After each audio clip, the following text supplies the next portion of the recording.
Beloved child of God, take a deep breath. Let the world grow silent around you. Right now, heaven is leaning in. The Spirit of the Lord is here. Life is fleeting. The days pass like the shadow of a cloud.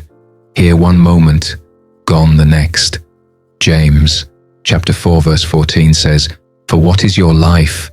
It is even a vapor that appears for a little time and then vanishes away." Have you ever watched the steam rise from a cup of tea in the morning? It swirls for a moment and then it's gone. That's life. And yet, within that fleeting breath, God offers us something eternal.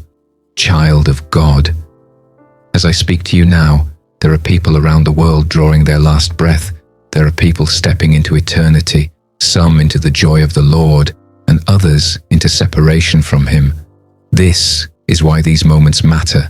This is why your heart and my heart must be fully surrendered. When I was driving behind that hearse, I realized something. No amount of success, no amount of followers, no amount of wealth can go with us. Only what we have done for Jesus will matter. The Bible says in Ecclesiastes chapter 12 verse 14, "For God will bring every deed into judgment, including every hidden thing, whether it is good or evil." Think about that. Every hidden thing. The world might not know, but heaven knows. Hell cannot erase it, and heaven cannot ignore it.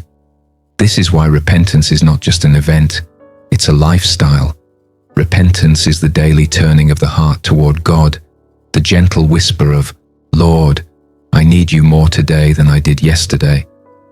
The story of Noah reminds me of our generation. We are busy chasing success, busy scrolling, busy worrying.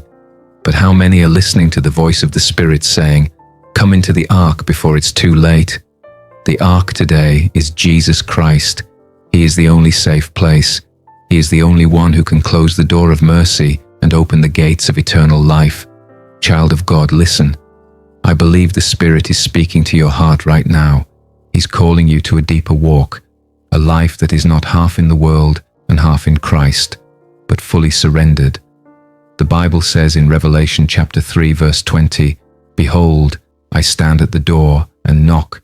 If any man hears my voice and opens the door, I will come into him and will dine with him, and he with me." Imagine that, the King of Glory knocking on the door of your heart, waiting for you to let him in fully. I can almost feel some hearts softening even now, tears forming in the eyes of those who have been holding back. You've tried to control your life. You've tried to carry the weight of your worries.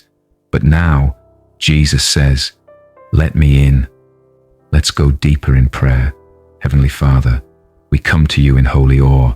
We realize how small we are and how great you are. The heavens cannot contain your glory. The earth is your footstool, and yet you see us. You love us. You call us by name. Lord, we confess we have wasted moments. We have spoken careless words. We have thought prideful thoughts. We have tried to run our own lives. But today, we return to the foot of the cross. We lay our hearts before you. Wash us in the blood of Jesus. Cleanse us from all unrighteousness. As it is written in Isaiah chapter 1 verse 18, "Come now, let us reason together, says the Lord. Though your sins are like scarlet, they shall be as white as snow. Though they are red as crimson, they shall be like wool."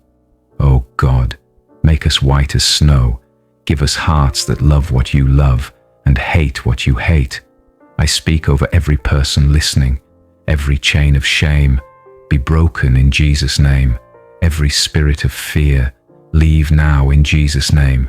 Every lie that says you are too far gone, be silenced by the blood of the Lamb. Holy Spirit, fill every empty place. Fill every dry heart. Let rivers of living water begin to flow again. Child of God, as we pray, I feel a release in the Spirit for those who have been battling condemnation.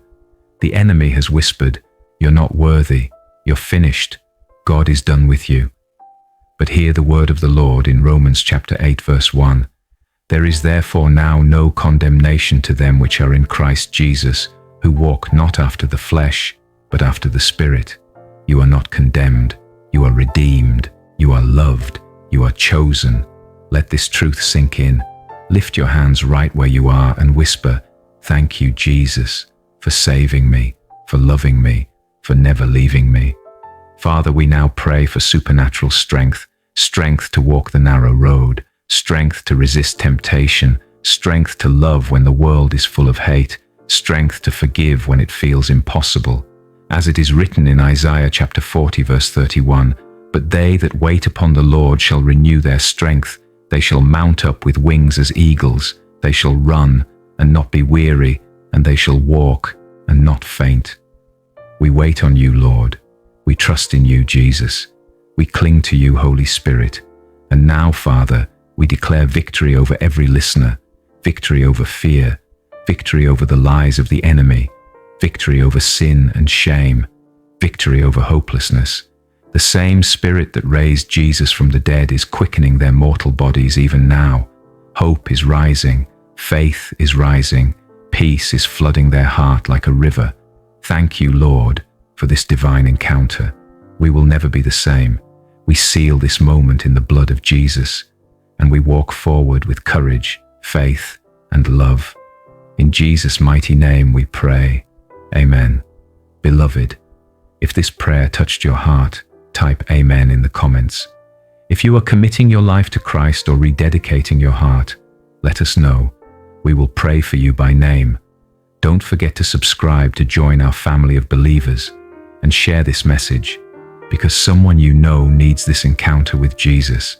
May the grace of our Lord Jesus Christ, the love of God, and the fellowship of the Holy Spirit be with you now and forever. Do you want me to create that next?